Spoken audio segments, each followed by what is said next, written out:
जय हिंद मेरे दोस्त, मेरे साथी। मैं राहुल रंजन स्वागत करता हूं आप सभी का अपने इस छोटे से खूबसूरत से यूट्यूब चैनल पे। जैसे कि थंबनेल आप देख के ही आए होंगे कि इस वीडियो में हम लोग बात करेंगे एसएससी सिलेक्शन पोस्ट फेज़ 12 का नोटिफिकेशन जारी हो चुका है। मुझे ये वीडियो बनाने में थोड़ा लेट हो गया 2-3 दिन। रीज़न ये है कि ये पूरे 167 पेज का नोटिफिकेशन था और मुझे ये पूरा पढ़ना था 167 पेज, और फिर तसल्ली के साथ, इत्मीनान के साथ मुझे ये वीडियो बनाना था। इसीलिए 2-3 दिन में लेट हूँ। सबसे बड़ा रीज़न कि 167 पेज का नोटिफिकेशन क्यों जारी हुआ है, तो वो इसलिए कि बहुत सारे इसमें लगभग 480-90 के आसपास पोस्ट हैं और सब पे 1-2 वैकेंसी, 3-4 वैकेंसी, 10 से 15 इसी तरीके से वैकेंसी हैं। और इसीलिए इतना ज़्यादा उसका डिटेल्स देने में एसएससी को इतना ज़्यादा पेज का नोटिफिकेशन जारी करना पड़ा। ये नोटिफिकेशन 26 फरवरी को रात को 2 बजे जारी हुआ था, जब सभी भारतवासी गहरी निद्रा में सो रहे थे। इस वीडियो को बनाते हुए मुझे वो वाली फीलिंग आ रही है जिसका मुझे था इंतज़ार वाला, क्योंकि एसएससी के कैलेंडर के अकॉर्डिंग 1 फरवरी 2024 को ये नोटिफिकेशन जारी होने वाला था, लेकिन पूरे 26 दिन के बाद ये नोटिफिकेशन जारी हुआ है। सो आइए देखते हैं पूरा डिटेल्स में हम लोग देखेंगे। पूरा नोटिफिकेशन पढ़ के समझाऊंगा मैं आपको, इसमें जो भी इम्पोर्टेंट चीज़ें होंगी उसको। सो बढ़ते हैं आगे। जैसे कि पता है कि 26 तारीख को नोटिफिकेशन आ चुका है और इसका डेट है 26/2/2024 से फॉर्म भरे जाना है, और मतलब कि फॉर्म फिलिंग का प्रोसेस शुरू हो चुका है। आप इसे जाके फिल कर दीजिएगा और ये चलते रहेगा 18/3/2024 तक, मतलब 18 मार्च लास्ट डेट है इसका। अगर कोई त्रुटि हो जाती है फॉर्म भरने के समय पे तो 22 मार्च, 23 मार्च और 24 मार्च को आपको 3 दिन का करेक्शन विंडो दिया गया है फॉर्म को सुधारने का। इसका चार्ज भी लगेगा, वो भी आगे इस नोटिफिकेशन में सब कुछ है, उसके बारे में भी हम डिस्कस करेंगे। फिर 6 और 8 मई को, 6, 7, 8 3 दिन आपका एग्ज़ाम होगा मई में 2024 में ही। ये था इसके बारे में बेसिक जानकारी। आइए बढ़ते हैं आगे। इसमें नेशनलिटी की बात करेंगे। नेशनलिटी में दिया है कि सिटीजन होने चाहिए इंडिया का, या फिर subject of Nepal, subject of Bhutan और तिब्बतियन रिफ्यूजी होने चाहिए जो 1 जनवरी 1962 से पहले इंडिया आके परमानेंटली सेटल हो चुके हैं। तो कुछ ऐसा इसमें बताया गया है। एज लिमिट आपका 1/1/2024 मतलब 1 जनवरी 2024 के अकॉर्डिंग, वही आपका एक बेस है, उसी के अकॉर्डिंग आपके डेट ऑफ बर्थ को चेक किया जाएगा। इसमें 18 से 25 वालों के लिए भी वैकेंसी है, 18 से 27 वालों के लिए भी है, 18 से 28, 18 से 30, 35, 37, 18 से 42 साल तक के लिए भी वैकेंसी है इसमें। 20-25, 21 से 25, 21 से 27, 21 से 28, 21 से 30, ये सब इसमें वैकेंसी है। डेट ऑफ बर्थ के प्रूफ के तौर पे आपको मैट्रिकुलेशन का सर्टिफिकेट देना है। जो डेट उसमें लिखा होगा मैट्रिकुलेशन के सर्टिफिकेट में, वही डेट आपका वैलिड माना जाएगा। या फिर जो सेकेंडरी मतलब इंटर, जिसको इंटर बोलते हैं हम लोग, उसमें उसके सर्टिफिकेट में जो डेट मेंशन होगा डेट ऑफ बर्थ के तौर पे, वो आपका वैलिड माना जाएगा। रिलैक्सेशन अपर एज में SC/ST वालों के लिए 5 साल का, OBC के लिए 3 साल का, और जो फिजिकली डिसेबल पीपल होते हैं उन्हें 10 साल का, और फिजिकली डिसेबल के साथ साथ OBC भी हैं तो 13 साल का। फिजिकली डिसेबल के साथ साथ SC/ST अगर कोई है तो उन्हें 15 साल तक का एज रिलैक्सेशन, अपर एज रिलैक्सेशन मिलने वाला है। एक्स सर्विसमैन का तो 3 साल होता है, पता ही होगा कि जब वो अपने सर्विस को छोड़े हैं जब से, उससे 3 साल तक उनको वैलिड मिल रहता है। इस तरीके से इसमें एज क्राइटेरिया है। बढ़ते हैं आगे पेज नंबर 15 पे। तो इसमें दिया गया है पेज नंबर 15 में कि एज लिमिट 1/1/2024 से आपका चेक किया जाएगा। आपके पास इसेंशियल क्वालिफिकेशन होना चाहिए, एक्सपीरियंस भी होने चाहिए, और ये सब कुछ कब तक का होना चाहिए? 18 मार्च 2024 तक आपके हाथों में होना चाहिए। अगर आप किसी फॉर्म को फिल कर रहे हैं और वहाँ पे मान लीजिए कि मैट्रिकुलेशन का सर्टिफिकेट मांगा गया है, इंटर का सर्टिफिकेट मांगा गया है, या फिर कोई एक्सपीरियंस सर्टिफिकेट मांगा गया है, तो वो सब कुछ आपके हाथों में होना चाहिए 18 मार्च 2024 तक। उससे बाद का नहीं होना चाहिए, इतना तक तो होना चाहिए, या फिर इससे पहले का हो तो भी बढ़िया है। तो इसमें बेसिकली यही बताया गया है। बढ़ते हैं 17 नंबर पेज पे। ये मैं पूरा हाईलाइट कर लिया हूँ किस पेज पे आपके लिए जानकारी, ज़रूरत वाली जानकारी है। तो candidates who have to apply for each category of post separately and also pay fee for each category of post। तो मैं ऑलरेडी बता चुका हूँ आपको कि इसमें लगभग 489 लगभग क्या मतलब 489 पोस्ट ही हैं, और 489 पोस्ट पे आप अप्लाई कर सकते हैं। हर एक पोस्ट के लिए आपको अलग से पेमेंट करना होगा। समझिए कि आप किसी मैट्रिकुलेशन पोस्ट के लिए कर रहे हैं तो आपको 100 रुपया देना होगा। कोई मैट्रिकुलेशन का ही है लेकिन वो कोई दूसरा पोस्ट है, उसमें कुछ वैकेंसी है तो उसके लिए आप कर रहे हैं तो उसके लिए फिर 100 रुपया देना होगा। कहीं ना कहीं आपको हर पोस्ट के लिए चार्ज अलग से देना होगा। I am sorry. बढ़ते हैं पेज नंबर 18 की तरफ। पेज नंबर 18 पे दिया गया एप्लीकेशन फ़ी है आपका 100 रुपया। और जो भी फीमेल कैंडिडेट्स हैं, वीमेन कैंडिडेट्स हैं, या जो शेड्यूल कास्ट शेड्यूल ट्राइब से आए हैं, या फिर फिजिकली डिसेबल पीपल हैं, या फिर जो एक्स सर्विसमैन हैं, उनको कोई भी फ़ी नहीं देना है। यहाँ पे क्लियरली मेंशन किया गया है exempted from payment of fee. Online fee 19 मार्च 2024 तक फ़ी आपको पेमेंट कर देना है। बढ़ते हैं पेज नंबर 20 की तरफ। इसमें भी कुछ इंपॉर्टेंट ही है आपके लिए। दिया गया है कि 200 रुपये आपको फर्स्ट टाइम करेक्शन के लिए लगेगा। अगर आप एक गलती किए हो, उसको सुधार रहे हो, तो 200 रुपया फर्स्ट टाइम में लगेगा। लेकिन आप फिर से कोई गलती उसमें त्रुटि छोड़ दिए, दूसरे टाइम फिर से सुधारने जाओगे, देन आपको 500 रुपया देना होगा सेकेंड टाइम के लिए। तो ये था इसमें पेज नंबर 19 में। 20 में दिया है सेंटर्स ऑफ एग्जामिनेशन का सेंटर क्या है। तो मैं ये रिकमेंड करूंगा आपसे कि ध्यानपूर्वक इस नोटिफिकेशन को देख लें कि आप किस स्टेट से आते हैं और वो स्टेट एसएससी के किस रीजन में पड़ता है। जैसे कि जो बिहार उत्तर प्रदेश के बच्चे हैं वो सेंट्रल रीजन में आते हैं, जो Andaman Nicobar island Jharkhand Odisha Sikkim and West Bengal के बच्चे हैं वो ईस्टर्न रीजन में आते हैं। कर्नाटका केरला रीजन के अंदर लक्षद्वीप कर्नाटका एंड केरला आता है। मध्य प्रदेश रीजन के अंदर छत्तीसगढ़ एंड मध्य प्रदेश आता है। नॉर्थ ईस्टर्न रीजन के अंदर अरुणाचल प्रदेश, असम, मणिपुर, मेघालय, मिजोरम, नागालैंड, त्रिपुरा आते हैं। नॉर्दर्न रीजन के अंदर दिल्ली, राजस्थान, उत्तराखंड आते हैं। इसी तरीके से आप वीडियो को पॉज कर करके थोड़ा अपना देख लीजिएगा कि आप किस स्टेट से बिलोंग करते हैं और वो एसएससी के किस रीजन में वो स्टेट पड़ता है। सो हम लोग बढ़ते हैं 23rd और 24 पेज की तरफ। इसमें दिया गया है कि आपका एग्जाम, जैसे कि आप बोल लो CHSL या फिर CGL में जो टियर फर्स्ट होता है, या उसे आप प्री भी बोलते हैं, उसमें जनरल इंटेलिजेंस मतलब कि रीजनिंग 25 नंबर का होता है। General intelligence, general awareness GK 25 number का होता है, मतलब 25 नंबर नहीं 25 क्वेश्चन होते हैं उसमें। फिर मैथ का 25 क्वेश्चन होता है, and then basic English knowledge का 25 क्वेश्चन, मतलब 25 इंग्लिश, 25 रीजनिंग, 25 GK और 25 मैथ के क्वेश्चन होते हैं। और सारे क्वेश्चन 2 नंबर के होते हैं, मतलब 25 क्वेश्चन रीजनिंग का 50 नंबर, 25 क्वेश्चन इंग्लिश का 50 नंबर, मतलब 50 नंबर का इंग्लिश होगा, 50 नंबर का GK होगा, 50 नंबर का मैथ और 50 नंबर का रीजनिंग होगा। टोटल 100 क्वेश्चन होंगे। नेगेटिव मार्किंग आपको दिया जाएगा 0.5, मतलब आधा नंबर कट जाएगा अगर आप एक क्वेश्चन को भी गलत करते हो तो। 60 मिनट्स का टाइम है आपके लिए, 60 मिनट आपको दिया जाएगा एग्जाम देने के लिए। 100 क्वेश्चन डील करने हैं आपको, लेकिन जो भी फिजिकली डिसेबल पीपल हैं उन्हें 80 मिनट का टाइम, 20 मिनट उन्हें एक्स्ट्रा दिया जाएगा।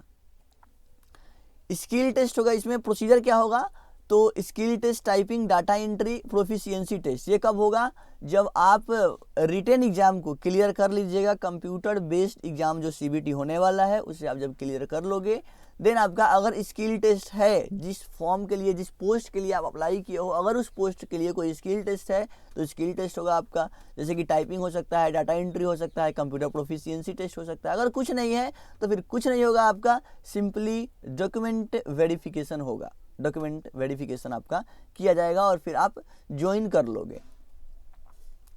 इसमें मैट्रिकुलेशन लेवल के लिए सिलेबस क्या होने वाला है, तो जो आप मान लो कि जो एसएससी का सिलेबस होता है, एसएससी जीडी टाइप में, एमटीएस वालों के लिए उस टाइप का सिलेबस है इसका। एसएससी जीडी आप समझ लो कि वही है, बेसिक सिलेबस है। इसमें जनरल इंटेलिजेंस में आप देख सकते हो space visualisation, problem solving, analysing, judgement, decision making, visual memory, discriminating observation, relationship concept, figure classification, arithmetical, number series, non verbal series. तो इस टाइप से रीजनिंग यहाँ आने वाले हैं। जनरल अवेयरनेस की बात करें तो इसमें इंडियन कॉन्स्टिट्यूशन से क्वेश्चन आएंगे, history, culture, geography, economics, general polity, यहाँ से क्वेश्चन पूछे जाएंगे आपको, लेकिन सब क्वेश्चन बेसिक ही होंगे।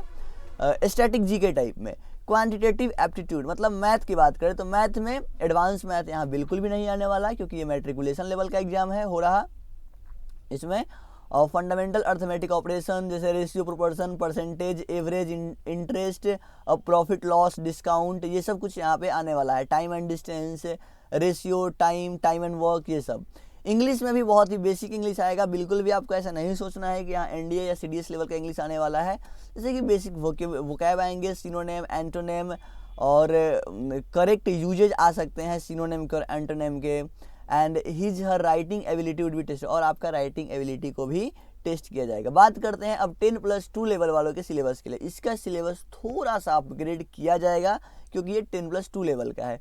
तो यहाँ भी जनरल इंटेलिजेंस के तौर पे आप ऐसा मान के चलो कि जो 10+2 लेवल का एग्जाम होगा वो कहीं ना कहीं CHSL से मैच कर रहा होगा, बस यही मानना है आपको। इसमें मैथ में थोड़ा सा कंटेंट बढ़ गया, जैसे कि ट्रेंगल्स आ गए, कॉन्ग्रुएंस एंड सिमिलरिटी जो क्लास 10th में पढ़ना होता है, सर्कल्स आ गए, circle and square, tangent, angles, and यहाँ पे trigonometric ratio, complementary angles, height and distance, यहाँ ट्रिगोनोमेट्री को इंक्लूड कर दिया गया है 12 वाले सिलेबस में। इंग्लिश वही होगा, इंग्लिश का क्लोज टेस्ट वगैरह, क्लोज पैसेज वगैरह आएंगे यहाँ पे, और एक्टिव पैसिव वॉइस क्वेश्चन होगा। मान लो कि जैसे कि आप एयरफोर्स के एग्जाम में इंग्लिश देते हो, वो कुछ वही लेवल होने वाला है। ग्रेजुएशन लेवल के लिए थोड़ा सा सिलेबस को और भी अपग्रेड किया जाएगा। इसमें जनरल इंटेलिजेंस का भी देख रहे हो कि सिलेबस कितना बड़ा है। फोल्डिंग, कटिंग, ये सब पेपर का फोल्डिंग, कटिंग आएगा, और सिम्बॉलिक ऑपरेशंस आएंगे, problem solving, word building, coding, decoding, ये सब कुछ आने वाला है। मतलब जितना रीजनिंग में होता है, मान लो CGL, आप CGL का पेपर दे रहे हो, कुछ ऐसा फील करना है आपको। जनरल अवेयरनेस में तो वही आने वाला है, history, culture, geography, economics, general polity.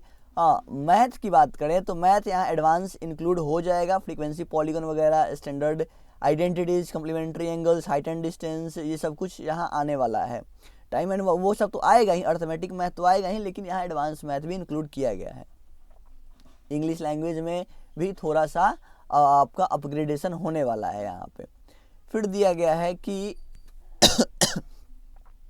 आपको कंप्यूटर बेस्ड एग्जामिनेशन के लिए कमीशन के तरफ से, SSC कमीशन के तरफ से आपको एडमिट कार्ड जारी किया जाएगा, वो आपको लेके वहाँ जाना है, और उसमें जो भी बात लिखे होंगे उसको ध्यान से पढ़ लेना है आपको। बढ़ते हैं हम लोग आगे पेज नंबर 28 के तरफ। इसमें दिया गया है facility for download of admit card. Admit card download करने के लिए जो फैसिलिटी है वो एक ही सप्ताह पहले, जब आपका टेस्ट होने वाला है, जब आपका एग्जाम कंडक्ट होने वाला है, उससे एक सप्ताह पहले लगभग आपको एडमिट कार्ड डाउन होने का फैसिलिटी मिल जाएगा, आप डाउनलोड कर सकते हो। ये मैंडेटरी है to carry at least 2 passport photo. जब भी आप एग्जाम देने जाओ, जिस भी डेट को, 6 को पढ़े, 7 को पढ़े, 8 को पढ़े, मतलब एक दिन मैट्रिकुलेशन लेवल का होगा, एक दिन इंटरमीडिएट लेवल का होगा, और एक दिन ग्रेजुएशन लेवल का होगा, इसीलिए 3 दिन है और 3 एग्जाम भी हैं। तो अगर आप एग्जाम देने जा रहे हो तो ये मैंडेटरी है कि आप अपने साथ वो एडमिशन सर्टिफिकेट, मतलब कि एडमिट कार्ड लेके जाओ। पासपोर्ट साइज फ़ोटो होना चाहिए, जो रिसेंट फ़ोटो होना चाहिए। मैं ये सजेस्ट करूँगा कि जो फ़ोटो आप अपलोड किए हो फॉर्म भरने के टाइम पे, वही लेके जाना।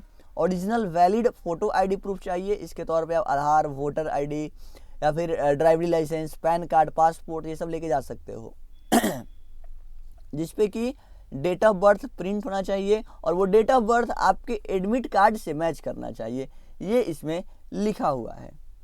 बढ़ते हैं पेज नंबर 30 पे, और जैसे कि इसमें एक चीज़ और दिया गया है कि ब्लड सिग्नेचर है, अगर आपका जैसे ब्लड सिग्नेचर आप किए हो जब फॉर्म फिल कर रहे हो, तो वो फॉर्म आपका रिजेक्ट कर दिया जाएगा। सबसे बड़ा चेंज जो अभी SSC में देखा गया है वो है लाइव फोटोग्राफ का। ये ट्रेंड हो गया है, जैसे कि अभी बिहार SSC में भी आया था लाइव फोटोग्राफ अपलोड करने का। फिर कोस्ट गार्ड में भी इम्प्लीमेंट कर दिया कि कोस्ट गार्ड का फॉर्म भरते समय आप लाइव फोटोग्राफ अपलोड करोगे, तो लाइव फोटोग्राफ यहाँ भी आ गया। और उम्मीद है कि आगे आने वाले SSC के जितने भी फॉर्म होंगे वहाँ भी लाइव फोटोग्राफ आपसे मांगा जाएगा। और मैं उम्मीद करता हूँ कि, मुझे लगता है कि भारत में जितने भी एग्ज़ाम होते हैं लगभग अब सब में धीरे धीरे ये प्रोसेस शुरू हो रहा है लाइव फोटोग्राफ का, और हो जाएगा धीरे धीरे, इससे धांधली कम होगा। चलिए अब बात करते हैं पेज नंबर 31 के बारे में। पेज नंबर 31 में दिया गया है कि एक्सपीरियंस सर्टिफिकेट, अगर आप किसी पोस्ट के लिए अप्लाई किए हो जिसमें एक्सपीरियंस सर्टिफिकेट मांगा गया है, तो वो आपके पास होना चाहिए, ये मैंडेटरी है, आपको दिखाना पड़ेगा वो। पेज नंबर 31 में सिलेक्शन प्रोसीजर है कि सिलेक्शन कैसे होता है। तो सिलेक्शन होता है इसका कंप्यूटर बेस्ड एग्जाम होगा आपका, जिसमें ऑब्जेक्टिव मल्टीपल टाइप क्वेश्चन होंगे, ऑब्जेक्टिव टाइप क्वेश्चन होंगे, मल्टीपल चॉइस क्वेश्चन वाला होंगे। और ये था सिलेक्शन प्रोसीजर। और इसके बाद आपका स्किल टेस्ट वगैरह या फिर कोई सर्टिफिकेट, जैसे कि कोई एक्सपीरियंस सर्टिफिकेट आपके पास है तो वो दिखाना होगा आपको, फिर डॉक्यूमेंट वेरिफिकेशन होगा और देन आपका ज्वाइनिंग हो जाएगा। चलिए 32 पेज की तरफ हम मूव करते हैं और इसमें लिखा है candidates who apply for more than one post. हाँ, बात ये है कि अगर मैं ग्रेजुएट वाला हूँ, अगर मैं ग्रेजुएशन कंप्लीट कर चुका हूँ, तो क्या मैं 10th वाला फॉर्म भर सकता हूँ, क्या मैं 12 वाला फॉर्म भर सकता हूँ, क्या मैं ग्रेजुएशन वाला फॉर्म भर सकता हूँ? तो बिल्कुल भर सकते हैं, आप तीनों फॉर्म भर सकते हैं। जो इंटर वाले बच्चे हैं वो 2 फॉर्म भर सकते हैं, मैट्रिक वाला भी और इंटर वाला भी। जो मैट्रिकुलेशन ही सिर्फ कंप्लीट किए हैं वो सिर्फ और सिर्फ मैट्रिक का फॉर्म भर सकते हैं, यही इसमें लिखा गया है। और उन्हें कॉमन कैंडिडेट कहा जाएगा जो 2 या 2 से ज़्यादा 3 फॉर्म भरते हैं। इसमें कहा गया है कि such common candidates will be issued only 1 admission certificate for 1 level of education qualification. ऐसे कॉमन कैंडिडेट को एक एडमिट कार्ड दिया जाएगा एक एग्जाम के लिए। अगर आप 2 फॉर्म भरे हो, 2 एजुकेशनल क्वालिफिकेशन अपलोड किए हो कि मैं मैट्रिक भी किया हूँ, मैं इंटर भी किया हूँ, और आप 2 पोस्ट के लिए अप्लाई किए हो, एक मैट्रिक वाला एक इंटर वाला, तो फिर आपको 2 एडमिट कार्ड मिलेंगे। इस टाइप से इसमें लिखा गया है। कॉमन कैंडिडेट को एग्ज़ाम में अपीयर होना ज़रूरी है जिस भी पोस्ट के लिए वो अप्लाई किए हैं, अदरवाइज उनका कैंडिडेचर कैंसिल कर दिया जाएगा। ये था 32 नंबर पेज। मूव करते हैं 33 पेज की तरफ और फिर हम लोग 98 पेज पे सीधे चलेंगे, क्योंकि बीच में हमारे लिए कुछ नहीं है। 33 पेज में है कि मिनिमम कट ऑफ, अगर आप अनरिजर्व मतलब जनरल कैटेगरी से हो तो 30% चाहिए, अगर आप ओबीसी ईडब्ल्यूएस से हो तो 25% चाहिए, अदर कैटेगरीज हो तो 20%। इतना तो चाहिए ही चाहिए। भले ही अगर इससे कम आपका आएगा तो आपका रिजल्ट नहीं होने वाला है। हो सकता है मतलब क्यों ना एसएससी का पोस्ट खाली चल जाए, लेकिन इससे कम आ गया तो आपका सिलेक्शन नहीं होने वाला है। कहने का ये मतलब है मिनिमम इतना तो चाहिए। अब मूव करेंगे हम लोग 98 पेज की तरफ, क्योंकि बीच में हमारे काम का कोई चीज़ नहीं है। ये नोटिफिकेशन मैं आप सबों के लिए इतना मेहनत करके आराम से, शांति से, तसल्ली से पढ़ लिया हूँ, जिससे आपको ज़्यादा से ज़्यादा बेनिफिट हो, ज़्यादा आपका मैं टाइम ना ले पाऊँ। यहाँ पे दिया गया है कि फ़ोटोग्राफ को सही से अपलोड करना है। ये फ़ोटोग्राफ सही है, ओके है, अलाउड है ये। अगर ऐसे कुछ कलर है, इसमें ज़्यादा कलर हो गया, ये ऐसा फ़ोटोग्राफ रिजेक्ट कर दिया जाएगा, आपका फॉर्म कैंसिल कर दिया जाएगा। ये फ़ोटोग्राफ कुछ ज़्यादा ही क्लोजली आप फ़ोटो लिए हो तो ये भी रिजेक्ट कर दिया जाएगा। ये तो ब्लर ही है, तो ऐसा ही फ़ोटोग्राफ नहीं चलने वाला है। ये सब ब्लर है, इसमें ये सब फ़ोटोग्राफ नहीं चलने वाला है आपका। इसमें ये इंस्ट्रक्शन दिया गया है फॉर्म भरते समय के लिए। ये इन्वर्स हो गया है, रिवर्स हो गया है, मतलब उल्टा हो गया है, ये ज़्यादा डार्क हो गया है, तो ऐसा भी फॉर्म अपलोड नहीं करना है। आपको चश्मा नहीं लगाना है, आपको हैट नहीं लगाना है, आप स्पेक्टिकल्स भी नहीं लगा सकते हो फॉर्म भरने के टाइम पे। ये साइड में आप नहीं देख सकते, एकदम आपका आईज उस पर देखना, कैमरे पे देखना होगा। इस तरीके के कैप लगा के, हैट लगा के आप फ़ोटो नहीं अपलोड कर सकते हो। अगर कर रहे हो तो फिर आपका फॉर्म कैंसिल होने वाला है। अब मूव करते हैं हम लोग सीधे 167 पेज की तरफ, और ये है अपना लास्ट पेज। और इसमें हम लोग देखेंगे कि 2049 पद के लिए वैकेंसी आया है। जो मैं बोल रहा था 489 टोटल इसमें पोस्ट हैं, और 489 पोस्ट के लिए टोटल जनरल वालों के लिए 1028 वैकेंसी है, मतलब कि मोर देन 50%, लगभग हाँ 50% से भी ज़्यादा है। टोटल कितने पोस्ट हैं? 2049 वैकेंसी आया है। टोटल 500 पोस्ट के लिए 2049 वैकेंसी आया है। जनरल वालों के लिए वैकेंसी 1028 है। इसमें मैट्रिकुलेशन भी है, 10+2 लेवल का भी है। तो एक मेरा सेपरेट वीडियो होगा मैट्रिकुलेशन के लिए कि कौन कौन बच्चे जो मैट्रिक किए हैं सिर्फ वो कौन कौन से फॉर्म भर सकते हैं, जो बच्चे इंटर किए हैं वो कौन कौन से फॉर्म भर सकते हैं। आपके लिए मैं इसको इजी करके लाऊंगा, क्योंकि यहाँ 489 पोस्ट के बारे में पढ़ना आपके लिए टफ होगा। सो मैं मेहनत करूँगा आपके लिए और मैं लाऊंगा आपके लिए ये वीडियो, इस पर एक सेपरेट। सो ओके, यहाँ पे हम लोग फाइनली वीडियो को एंड करते हैं। अगर हमारा ये मेहनत, हमारा ये प्रयास सही दिशा में हो, अगर इससे आपको बेनिफिट मिला हो, तो प्लीज़ इस वीडियो को लाइक करें और अपने साथियों के साथ भी साझा करें। अगर वीडियो अच्छा लगा हो तो फ्यूचर में नोटिफिकेशन प्राप्त करने के लिए हमारे वीडियो का चैनल को ज़रूर से सब्सक्राइब करें। बहुत बहुत धन्यवाद आपका तहे दिल से।